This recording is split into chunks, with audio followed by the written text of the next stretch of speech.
लेकिन उनको गृह मंत्रालय चाहिए। तो ऐसे में अभी तक भी उसको लेकर भारतीय जनता पार्टी अग्री नहीं करी है। अजीत दादा चाहते हैं फाइनेंस मिनिस्ट्री, लेकिन फाइनेंस मिनिस्ट्री इस बार उनको नहीं दी जाएगी। पर अजीत दादा को पता है कि मेरा घर बार किनारा और मेरे अगले 5 साल की जो दुकानदारी है वो यही है। तो जाहिर तौर पे शपथ वो लेंगे, लेकिन अभी भी पोर्टफोलियो डिस्ट्रीब्यूशन बाकी है। तो भारतीय जनता पार्टी ने बड़े ही ठंडे तरीके से फूक फूक कर आगे कदम बढ़ा, भले ही उसमें देरी हुई।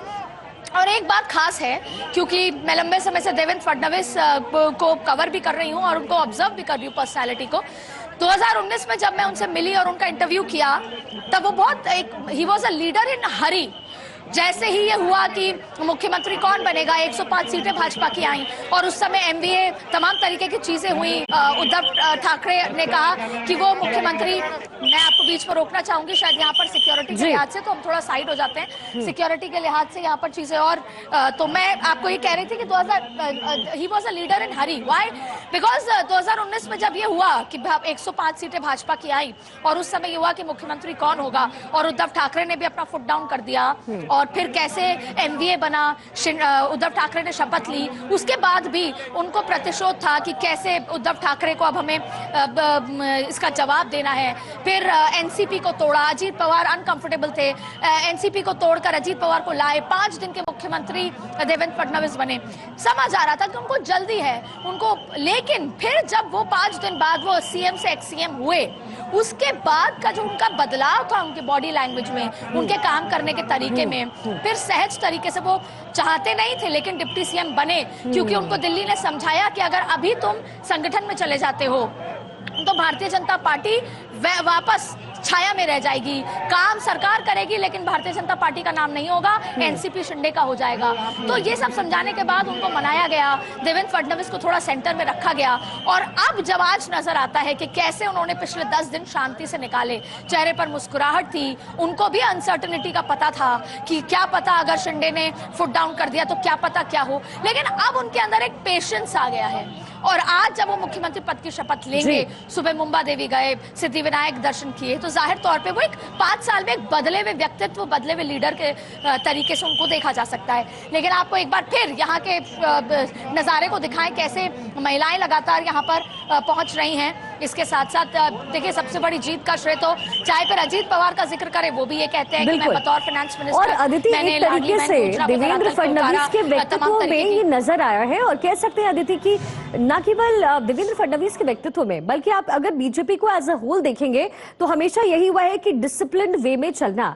और जिस तरीके से देवेंद्र फडणवीस पहले सीएम थे, फिर वो डिप्टी सीएम बने, उस समय उनको संभालना बहुत ही टेढ़ी खीर खुद बीजेपी के लिए थी, खुद गृह मंत्री और प्रधानमंत्री के लिए भी थी, लेकिन डिसिप्लिन के तहत काम करते हुए। और ये आरएसएस का दिया हुआ ही है, और उन्हीं की वजह से ये डिसिप्लिन जो है वो बीजेपी में कहीं ना कहीं सर्कुलेट हुआ है। और यही वजह है कि आज फतेह के लिए जगह कम पड़ रही है बीजेपी के लिए।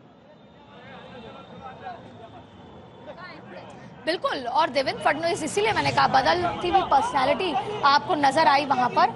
और इसके अलावा आप देखिए, विद्या बालन यहाँ पर तैयार होकर शपथ समारोह में पहुंचती नजर आ रही हैं। विद्या बालन आप देखिए, और बॉलीवुड सुपरस्टार्स यहाँ पर बहुत ज्यादा अंदर ऑलरेडी भी पहुंच चुके हैं और धीरे धीरे आ भी रही हैं। विद्या बालन तो जाहिर तौर पर बड़ा दिन है भारतीय जनता पार्टी के लिए, उनका मुख्यमंत्री 2014 में भी बना, पर तब तक भी आपने देखा कि किस तरह की स्थितियां थी। जैसा मैंने कहा, 2014 से पहले भारतीय जनता पार्टी बाला साहेब ठाकरे वाली शिवसेना की स्टेपनी की तरह थी। कभी ये सोचा नहीं गया था कि यहाँ पर, क्योंकि असल मायने में कांग्रेस का जन्म मुंबई महाराष्ट्र से हुआ, और यहाँ पर वोट बैंक में सेंधमारी करना, अपनी तरफ लेना भारतीय जनता पार्टी के लिए टेढ़ी खीर थी।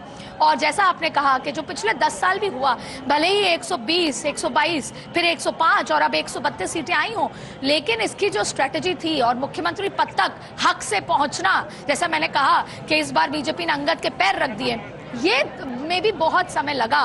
तो और अब भारतीय जनता पार्टी चाहती है, देखिए उत्तर प्रदेश सब बड़ा राष्ट्र, महाराष्ट्र बड़ा राष्ट्र, बड़ा राज्य, तो भाजपा चाहती है कि जब पॉलिटिकल कैपिटल जो है देश का, या देश का जो कैपिटल है, राजधानी है, वहां पर बीजेपी का पकड़ हो, तो जो फाइनेंस कैपिटल हो वहां पर भी बीजेपी की पकड़ हो। इसके साथ साथ देखिए अब असली लड़ाई किसकी है वो मैं आपको दिखा दूं। मेरे बगल में जी आप अपनी बात पूरी कीजिए। जी देखिए मैं यहाँ पर आपको बीएमसी दिखा रही हूँ, मुंबई म्यूनिसिपल कॉरपोरेशन, और जिसका 43,000 करोड़ का बजट है।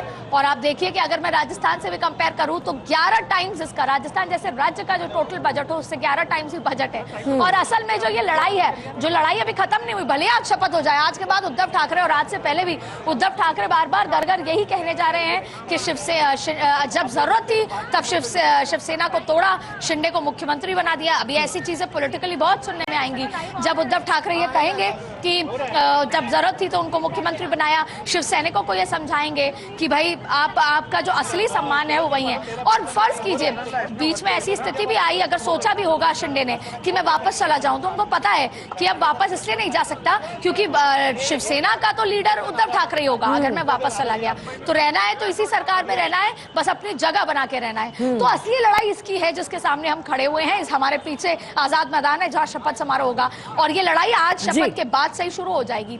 शिव सैनिकों का मराठा वर्चस्व की यहाँ पर लड़ाई होती है, तो अब शिंदे को मान सम्मान देकर, उनको होम ना देकर, अर्बन डेवलपमेंट देकर, किस तरीके से समझा के कल से ही फरवरी में होने वाले 16 म्यूनिसिपल कॉर्पोरेशन, जिसमें एक मुंबई कॉर्पोरेशन है, और लोकल बॉडी चुनाव है, उसके काम में लगना होगा, क्योंकि जाहिर तौर पर वो लिटमस टेस्ट होगा। महाराष्ट्र की लड़ाई पूरी ऋण है।